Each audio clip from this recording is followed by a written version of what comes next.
Hey guys, welcome to PM Pathshala. Guys, आज हम लेकर आए हैं विजन मैगजीन का गाइस साइंस वाला पार्ट, जिसमें हम डिस्कस करने जा रहे हैं पार्ट 2 के अंदर 2 टॉपिक्स। ठीक है गाइस, तो इसमें क्या होगा, मंथली मैगजीन में जो नवंबर का साइंस एंड टेक पार्ट चल रहा है उसका ऑलरेडी गाइस हमने एआई के बारे में, डीप फेक्स के बारे में डिस्कशन कर लिया है। आप चेक कर सकते हैं प्लेलिस्ट में जाके पार्ट 1 में। आज हमारा डिस्कशन रहेगा वाईफाई 7 टेक्नोलॉजी के ऊपर कि क्या है ये और क्यों न्यूज़ में रही, और इससे जुड़ी चीज़ों के बारे में हम बात करते हैं। देखो, रिसेंटली क्या हुआ, यूएस बेस्ड एक कंपनी है, ठीक है, जिसका नाम है क्वालकॉम। क्या नाम है? क्वालकॉम नाम है, यूएस बेस्ड कंपनी है। और इस कंपनी ने सजेस्ट करा है कि इंडिया को वाईफाई 7 टेक्नोलॉजी को अडॉप्ट करना चाहिए, न्यूएस्ट है और लाना चाहिए। ठीक है, ऐसा सजेशन क्वालकॉम कंपनी लेकर हमारे लिए लेकर आई। अब समझने की ज़रूरत है कि वाईफाई 7 टेक्नोलॉजी है क्या, है ना, और इसका यूसेज क्या है, क्यों ज़रूरत है, क्यों बेहतर रहेगी इंडिया के पर्सपेक्टिव से, ये सब चीज़ों को हम देखते हैं। सबसे पहले समझो वाईफाई 7 टेक्नोलॉजी है क्या। देखो, आप वाईफाई का तो फुल फॉर्म जानते ही हो, सारे दिन ही आप उसमें लगे रहते हो। वायरलेस फाइडेलिटी इसका फुल फॉर्म है। अब ये वायरलेस टेक्नोलॉजी होती है वाईफाई, आप जानते हो, जो डिवाइसेस को कनेक्ट करती है इंटरनेट से, जिसकी वजह से आप एक दूसरे से कम्युनिकेशन कर सकते हैं। रेडियो वेव्स का इस्तेमाल किया जाता है ताकि हाई स्पीड वायरलेस नेटवर्क्स दिए जा सकें। अब वाईफाई के जो सिग्नल्स है ना, ट्रांसमिट करने के लिए उसको 3 मीडियम्स के थ्रू होते हैं। वाईफाई के सिग्नल्स के लिए 3 तरह के मीडियम्स की कह लो ज़रूरत होती है ट्रांसमिट करने के लिए चीज़ों को।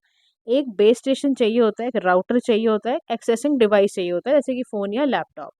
अगर ये 3 चीज़ें हैं तो वाईफाई इन सिग्नल्स में इसको अपने सिग्नल्स को भेजेगा और ट्रांसमिट करेगा इन्फॉर्मेशन को, कम्युनिकेशन को। ठीक है, 3 मीडियम क्या चाहिए? बेस स्टेशन चाहिए, राउटर चाहिए, एक्सेसिंग डिवाइस चाहिए। अब वाईफाई 7 एक ना नेक्स्ट जनरेशन है, वाईफाई की स्टैंडर्ड है जो कि लॉन्च की जा रही है, और ये IEEE 802.11b के मॉडल पर आई हुई है। अब ये पेपर में पता है क्या, ये भी पूछ रहे हैं इन्फॉर्मेशन को। अगर आप स्टेट पीसीस के एग्जाम्स खोलो, जैसे एमपी पीसीस में क्या होता है, computers and technology, information technology का पार्ट भी आता है, तो वहां पर you can expect this type of questions कि कौन सा वाला स्टैंडर्ड इस्तेमाल किया जाए। अच्छा, ये एक्सट्रीमली हाई थ्रूपुट है, मतलब बहुत तेजी से चलने वाला है। अब institute of electrical and electronics engineer जो है, IEEE वर्ल्ड के लार्जेस्ट टेक्निकल प्रोफेशनल ऑर्गेनाइजेशन है, जिन्होंने एडवांस टेक्नोलॉजी को डेडिकेट करा है for the benefit of humanity. ठीक है जी, अब इसके फीचर्स को समझो।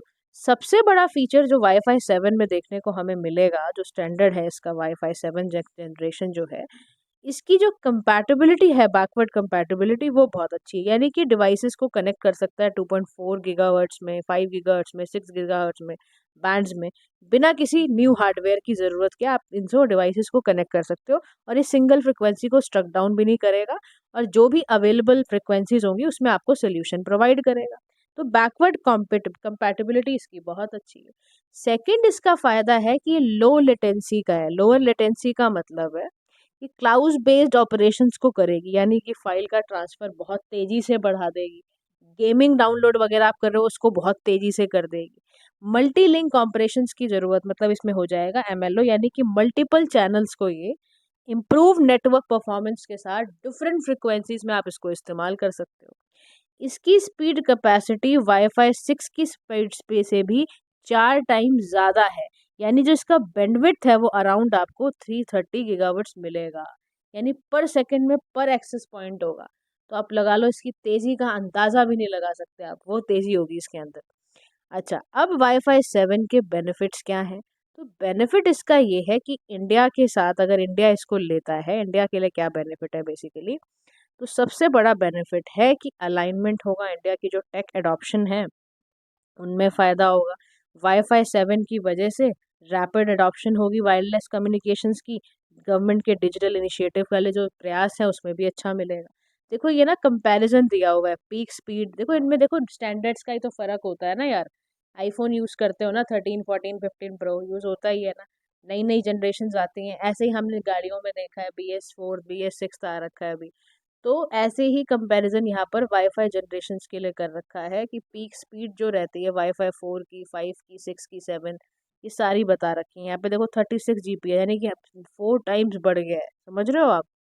तो ऐसे ही फ्रिक्वेंसी बैंड है, ये 2024 में एक्सपेक्टेड है, ये ऐसे लॉन्च वगैरह के डेट्स हैं। तो ये आपको मैंने बताया वाईफाई जनरेशन। अच्छा, इंडिया को और क्या फ़ायदा है?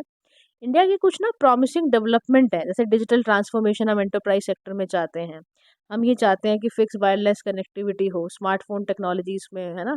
या हम चाहते हैं कि हमारा जो एआई है, हमने पढ़ा भी अभी कल उसके बारे में, तो हम चाहते हैं कि ना स्पेशली जो एज एआई है उसका पोटेंशियल और ज़्यादा बढ़े, उसको और ज़्यादा बढ़ाने के लिए, उसकी एक्सेसिबिलिटी और ज़्यादा बढ़ाने के लिए हमें टेक्नोलॉजी को वाईफ़ाई के स्टैंडर्ड को सुधारने की ज़रूरत है। अच्छा, आजकल जो इमर्जिंग टेक्नोलॉजी की डिमांड ही ऐसी है कि उसमें वाईफ़ाई 7 चलेगा ही चलेगा। वाईफ़ाई 7 की उनको ज़रूरत है। कह रहा अगर आप इंटरनेट ऑफ थिंग्स को उठाओ, यानी कि जो स्मार्ट होम डिवाइसेज़ हैं, वेयरेबल्स हैं या इंडस्ट्रियल आईओटीज़ एप्लीकेशंस हैं, उसको ठीक ढंग से चलाने के लिए वहाँ पर आपकी जो वाईफ़ाई 7 है ना, बहुत ज़्यादा इसकी ज़रूरत है। मेडिसिनल फील्ड में तो अलग बहुत ज़्यादा ज़बरदस्त है। अगर सोचो ना, आप टेली डायग्नोस्टिक्स को हम कह रहे हैं ना एआई की मदद से वो बहुत अच्छा हो रहा है। उसको और अच्छा करने के लिए, उसको मेंटेनेंस बनाए रखने के लिए वाईफ़ाई 7 की ज़रूरत पड़ेगी। टेली सर्जरी के लिए ज़रूरत पड़ेगी। और उसके साथ-साथ फ़ायदा क्या होगा, अल्टीमेटली इससे फ़ायदा होगा एनहांसिंग यूज़र एक्सपीरियंसेस। यूज़र का एक्सपीरियंस बढ़ेगा एडवांस्ड एप्लीकेशंस में। वाईफ़ाई 7 से स्ट्रीमिंग हाई रिज़ॉल्यूशन कंटेंट मिलेगा। 8K वीडियोज़ पर आप देख सकते हो। 8000 वीडियो सोचो आप, 8000 वीडियोस का एक्सपीरियंस आप ले सकते हो।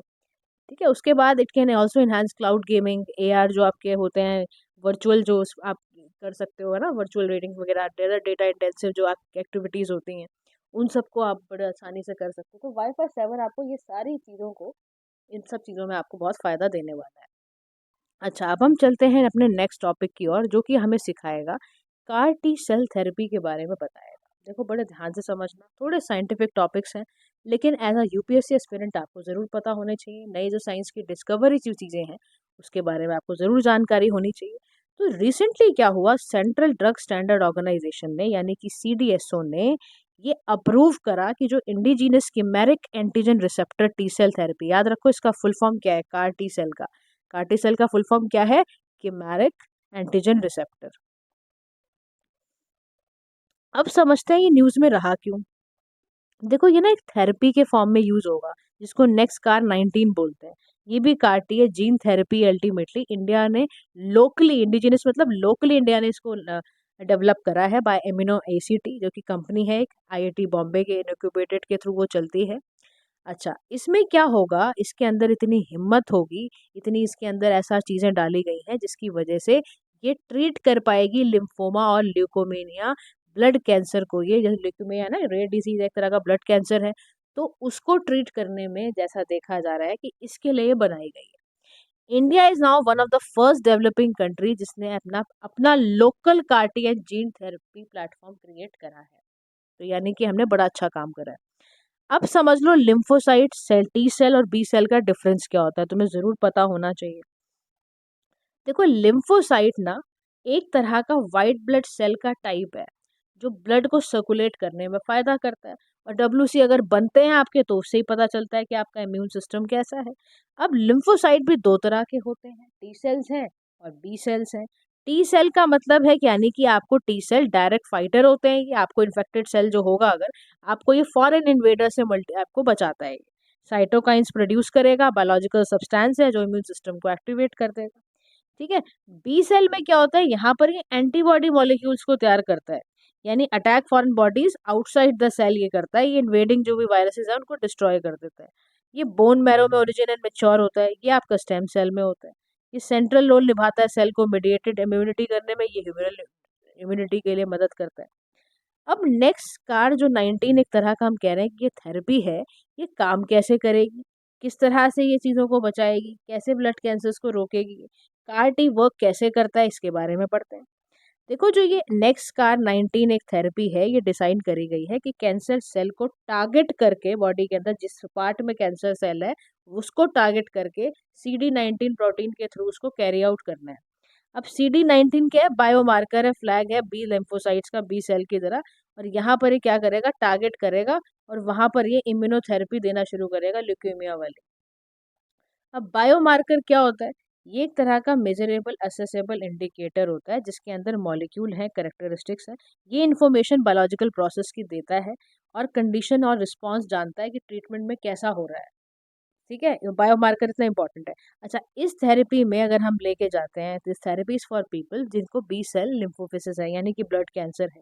यानी कि अगर वो रिस्पॉन्ड नहीं करते टू स्टैंडर्ड, मान लो किसी व्यक्ति को ब्लड कैंसर हो गया और कीमोथेरेपी उन पे वर्क ना कर रही हो, है ना, तो फिर कैसे कैंसर को रोकोगे? तो कह रहा ऐसे पेशेंट्स के लिए आप बी सेल लिम्फोसिस जो हमने थेरेपी दे रहे हैं ना, नेक्स्ट कार 19, ऐसी थेरेपी देनी चाहिए उनको। ठीक है, अब कार टी वर्क्स कैसे करता है इसको समझ लो। देखो, जो टी सेल है ना, उसको लैब में जो साइंटिस्ट होते हैं वो जेनेटिकली इंजीनियर करवाते हैं। मतलब उसमें एक प्रोटीन इंट्रोड्यूस करते हैं जिसका नाम होता है कार, किमेरिक एंटीजन रिसेप्टर। ठीक है, ब्लड को निकाला जाता है, पेशेंट से एक्सट्रैक्ट किया जाता है ब्लड बाय जो उसका WBC होता है, ब्लड का जो आपका बॉडी का नेचुरल डिजीज डिसऑर्डर है ना, उसको टी सेल बोलते हैं। अब जो इंजीनियर कार टी सेल है ना, ये आइडेंटिफाई करेगा जाके कैंसर सेल है कहाँ, फिर वहां जाके ट्रिगर करके उसको डिस्ट्रॉय कर देगा। तो कार्टी सेल से क्या हो रहा है, मल्टीप्लाई कराया जाता है लैब के अंदर ही, फिर इन्फ्यूज किया जाता है पेशेंट की बॉडी में, और मिलियंस ऑफ अटैक जो भी हो रहे हैं उससे बचाया जाता है उसको।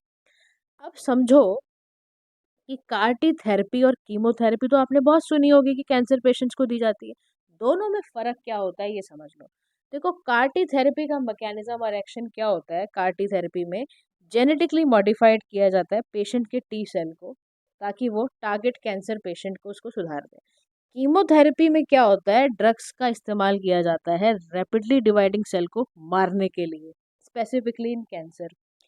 प्रिसीशन क्या है इसमें, हाईली मतलब टारगेटेड स्पेसिफिक कैंसर सेल का ही खाली छिड़ेगा। यहाँ पे क्या होता है, कीमोथेरेपी देने से देखो सबसे बड़ा नुकसान क्या है, एक तो कैंसर सेल तो मरेंगे ही मरेंगे, जो हेल्दी सेल है वो भी मर जाते हैं क्योंकि ये टारगेटेड नहीं है। फिर ट्रीटमेंट ड्यूरेशन आप जानते ही हो, सिंगल इन्फ्यूजन है, फ्यू ट्रीटमेंट है, यहाँ मल्टीपल साइकिल में आपको कीमोथेरेपी करानी पड़ती है। समझ रहे हो, तो ये सारी बातें। अब लेकिन समस्या क्या है, कार टी थेरेपी को भी अडॉप्ट करने में कुछ तो चैलेंजेस हैं।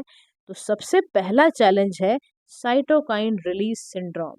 यानी कि जब proliferation of car T cells होता है, तो इससे क्या होता है, रिलीज होते हैं अबेंडेंट साइटोकाइंस ब्लड स्ट्रीम में, जिसकी वजह से आपका इम्यून सिस्टम इंटेंसिफाइड कर देता है, पूरे पूरे रिस्पॉन्स को बहुत तेजी से बढ़ा देता है। न्यूरोलॉजिकल टॉक्सिसिटी बिल्कुल हो सकती है, मतलब आप सोचो कुछ पेशेंट में न्यूरोटॉक्सिसिटी भी देखी जा रही है इसको देने के बाद, उनको बहुत कंफ्यूजन होने लग जाएगी, न्यूरोलॉजिकल इश्यूज होने लग जाएंगे उनके साथ। तो कैसे कहो आप कि ये ठीक चीज़ है? फिर तीसरी चीज़ की समस्या है इसकी जो एप्लीकेबिलिटी, यानी जहाँ ये अप्लाई होगा वो बहुत लिमिटेड है। ये सक्सेसफुल तभी है जब किसी को ब्लड कैंसर है, यानी कि ल्यूकेमिया है या आपका लिम्फोमा है।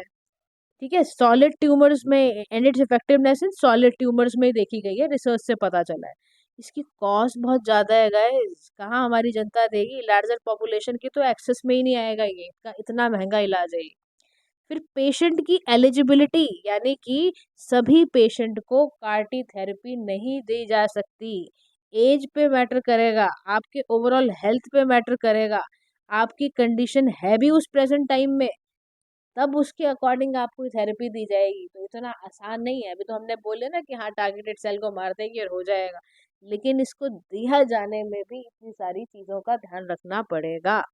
तो वे फॉरवर्ड में क्या बोल रहा है कि भाई आप सबसे पहले तो ना इन्हांस करो इसकी सेफ्टी प्रोफाइल्स को, वरना पेशेंट को आप ऐसे थोड़ा दे दोगे।